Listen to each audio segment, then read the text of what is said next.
Hello and welcome to Planet Zoo. Today I'm ranking the animals from the new Zookeepers Pack.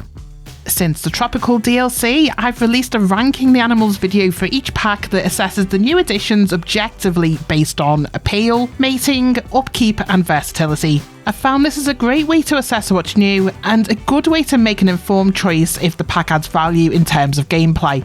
First category is appeal. Appeal measures an animal's popularity, which can influence visitor numbers and happiness. Based on a sample from the Trade Centre, rankings are as follows. Coming in last is the Dik-Dik with an appeal rating of about 1149 to 1649. This isn't a low appeal if you're comparing this to the whole of the game, but in terms of the Zookeepers Pack animals, that's the lowest here. Sixth place goes to the African Spurred Tortoise with an appeal rating of 1500 to 2175. Fifth place is the Hamadryas Baboon at 1532 to 2175. That's the same upper appeal as the tortoise, but the lower appeal sitting slightly higher to sneak it into fifth. Fourth place, that's the Markhor with an appeal rating of 1575 to 2175. Next, it's third place for the Coquerel Sifaka at 2298 to 2681. Then second place is the Pallas cat. Appeal range for the cat is around 1915 to 2700. That means sitting in first place for appeal rating is the Spectacled Bear, drawing an appeal range of 3543 to 4875. Next ranking is mating, birth rate and longevity, evaluating how productive the animals are for generating cash or trade credits. Coming in last place again is unfortunately the Dik-Dik. The Dik-Diks breed in pairs and they'll produce just one offspring from each pregnancy. This is similar to a few of the other species in the pack, so I've taken account of longevity here too to distinguish them. Dik-Dik's faring worse in this with a breeding window of about 12 years. Sixth place for mating is awarded to the Sifaka. You can have 6 Sifakas living together, but they operate a polyandrous mating system whereby the female will mate with multiple males. That means we're only ever going to have one pregnancy going on at a time, and each pregnancy only produces one offspring. That's very similar to the Dik-Dik in terms of production value, but they will breed an additional 3 years, taking them up to 15 years, hence why I've placed them 6th. Fifth place goes to the Spectacled Bear. The bears breed in pairs, produce 1 to 2 offspring per pregnancy, and will do so for around 25 years. There's a waiting period of about a year between births, so this is a species you can just leave it and get on with things without having to deal with an endless pop-up about breeding, birth and maturation. Not a great score in terms of productivity, but it's a nice species to have where you don't have to worry about breeding, I guess. Fourth place is the Pallas cat. Like the bears and the Dik-Dik, the cats breed in pairs. However, they will produce 2 to 5 offspring per birth, and the reproduction cycle is a little faster than the bears.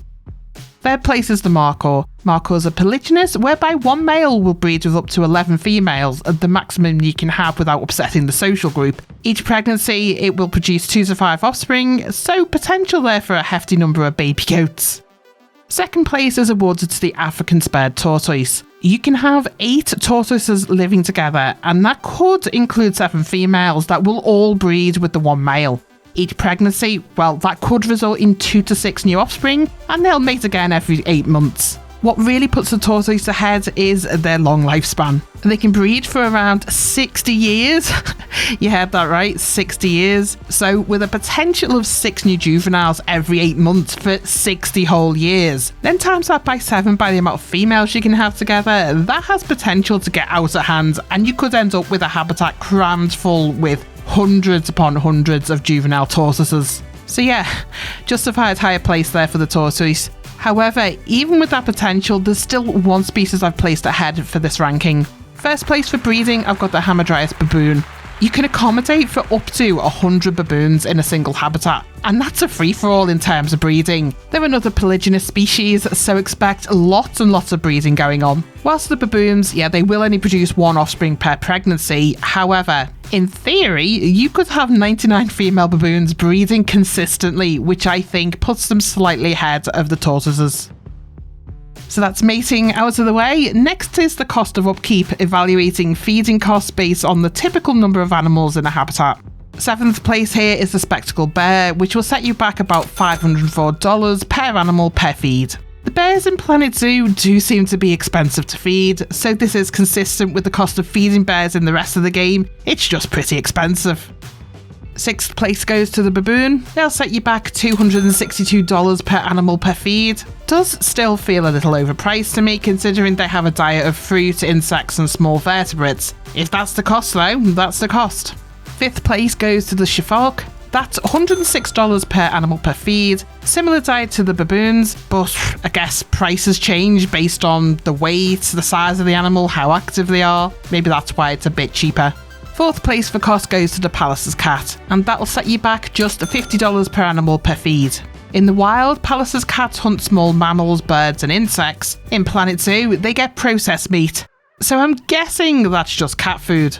Maybe it's special cat food, because there's no way I'd be paying $50 per feed for a cat. Hey ho, the cost is the cost, isn't it? Anyway, 3rd place is the African Spurred Tortoise, costing $41 per animal per feed. This is hay, fruit and vegetables. I don't know how much hay costs in real life, so maybe it is realistic. 2nd place goes to the Markhor, just $25 per animal per feed. This is also hay, root vegetables and salt lick. Doesn't feel that much different to what the tortoise eats, and I'm assuming a goat would eat more than a tortoise. I mean, I've heard the goats just eat constantly, so I'd assume it would be more expensive. I do have a theory though. I've been doing these rankings a while now, and it seems like the animals that have a greater appeal, the cost for feeding them is related to the appeal rating. I bet you it's even down to a percentage or something. The more appealing an animal is, the higher the food costs, regardless of what it eats. Anyway, I'm rambling. 1st place for upkeep cost, this goes to the Dik-Dik. Just $15 per animal per feed, likely based on what they're eating, and also they are tiny, so maybe they don't eat very much.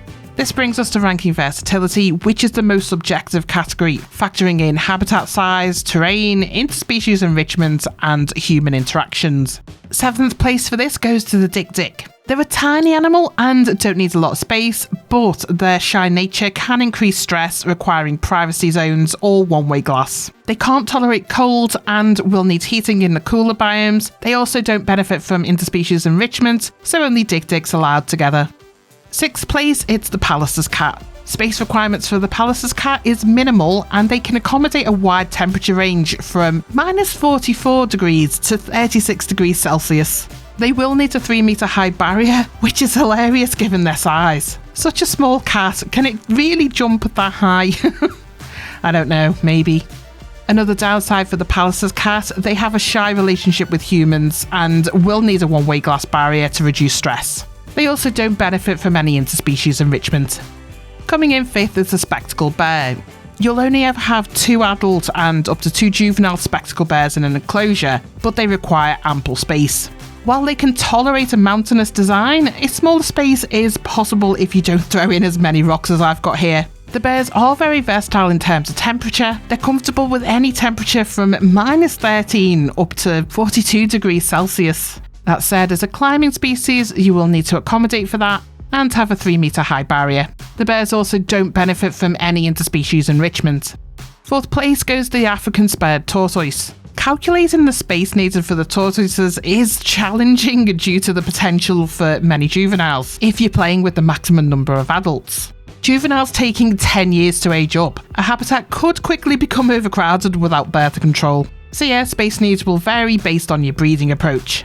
Minimal breeding will require less space, whilst unrestricted breeding, well, that will be significantly more. However, going in the tortoises' favour, they're generally versatile in terms of temperature, they have no water or climbing needs, and they maintain a neutral relationship with humans. Additionally, the tortoises get a bonus point for sharing interspecies enrichment with the Darmexels. 3rd place goes to the Sifaka. Sifakas have a set breeding limit, so they don't need much space. However, as a tropical species, they will require heating in cooler climates. They also have a neutral relationship with humans, so privacy accommodations may not be necessary. However, they do need climbing structures and a 3-meter high or climb-proof barrier. For interspecies enrichment, Sifakas can share a habitat with other lemurs, making them easy to add to an existing lemur habitat. 2nd place goes to the Hamadryas Baboon. Now, I've designed this baboon habitat larger to accommodate many, but you can house as few as 6, needing much less space. Baboons will need a climbing structure and fence taller than 3 meters, but they have a confident relationship with humans, so no special barriers needed. They're also versatile with temperature, tolerating cooler climates as long as it's not freezing. They also get a bonus point for sharing enrichment with the African elephants. That brings us to first place for versatility. This goes to the Markhor. Markhors, like the other goat species in Planet Zoo, need a lot of space, especially with their rock terrain requirements.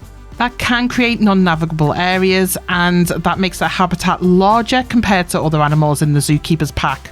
On the plus side, they're confident around humans, so no need for high fences, no water or climbing demands, and on the whole, once you've got the space down, they're an easy species to work with. They're also not fussy about temperature. They can go from -28 up to 28 degrees Celsius, which I think brings their versatility up to the top. There's also an interspecies bonus for housing them with tackins, which I think negates the space requirements a bit. That's it for versatility. Now on to the overall rankings. In last place, it's the Dik-Dik with slow breeding and picky habitat needs lowering its score. 6th place goes to the spectacled bear due to the high space needs, breeding patterns and upkeep costs. 5th is the Sifaka with good interspecies enrichment, but other balancing factors bringing the score down. 4th is the Pallas cat, a fun addition but coming with some very specific needs. 3rd place goes to the African Spurred Tortoise, easy to care for with great breeding potential here. 2nd is the Hamadryas Baboon, just edging out the tortoise, only 1 point difference there. And that means 1st place is the Markhor, thanks to strong breeding, versatile habitat and generally low upkeep. So yeah, that's the final scores. Let me know if you agree in the comments. And as always, thanks for watching, see you in the next video.